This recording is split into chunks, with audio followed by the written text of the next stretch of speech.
We had a elongated conversation yesterday about Broderick Jones and how the Steelers screwed up big time trying to flip-flop tackles, and how thankfully Broderick Jones just played himself off the field because the Pittsburgh Steelers were screwing themselves by trying to do this flip-flop thing. And what's Mike Tomlin do today? I mean, you heard it, and it wasn't him talking about hot. I can't give you all the ingredients to the hot dog. You might not like it. I'm going to play this clip 80 times today. It wasn't him talking about hot dogs. It was him talking about how Broderick Jones is going to get a shot to redeem himself, and how flip-flopping, rotating tackles is still very much so a possibility in Pittsburgh this season. And I'm sorry, but we could talk quarterback all day. There is no story that should be big enough or bigger than what are the Steelers doing at right tackle? Why are you doing this? Why are you trying to ruin a good thing? Mike Tomlin spent 10 minutes in this press conference today talking about how impressive Troy Fautanu is, and how good and how he has earned this spot at the right tackle, and how he has just been killing it all since the second he showed up. Troy Fautanu has been on fire. Doesn't matter that he got hurt. He's on fire. But we might screw him over by flip-flopping and rotating Broderick Jones in there at right tackle from time to time, even though that clearly did not work and gave zero indication that it was going to work within those 6 snaps. That one's wild to me. I have a feeling it's wild to you. Your thoughts when you heard Mike Tomlin say, oh, Broderick Jones, maybe he might be back out there again. We might continue to rotate right tackles, even though clearly that did not work. It's absolutely unbelievable that 2 days after it not only just failed, it crashed and burned. He had 3 penalties in 4 plays, and they negated, 80 yards of offense for the Pittsburgh Steelers, and single-handedly stopped all of the forward momentum that they had and the offense had built up. And then he comes out and he reiterates Broderick Jones, of the 3 tackles, is the one that is most keen or able to be a swing tackle. So that's what he is a swing tackle.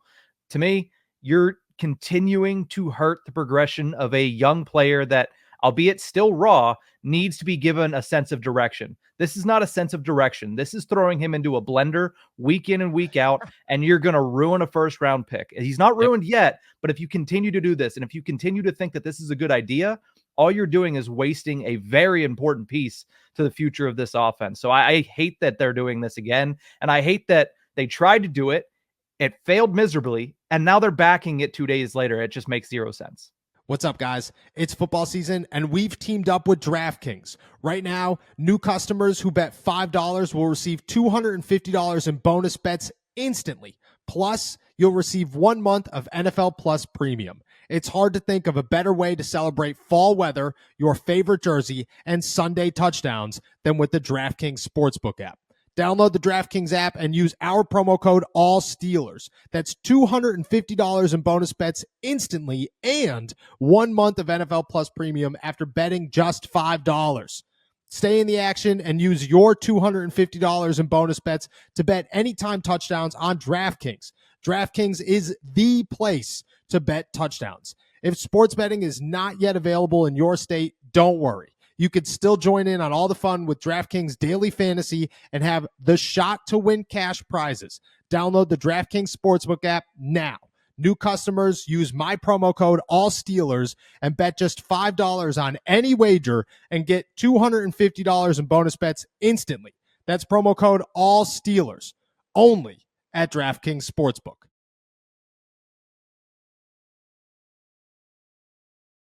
No, it really does. Like, this is Mike Tomlin's hardest effort to ruin a good player. This is what this is. And I don't want to call out anybody like this. I want Broderick Jones to work out.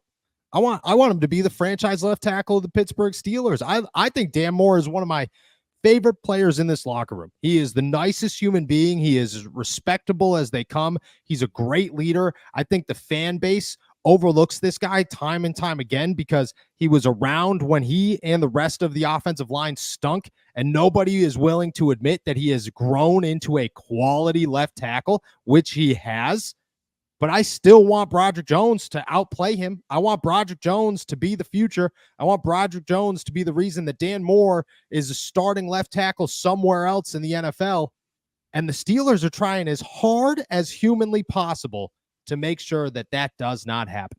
Flip-flopping this kid when he is raw, when he is inexperienced, and when he is clearly struggling is the last thing you should be doing. Now, should Broderick be taking reps at right tackle during practice?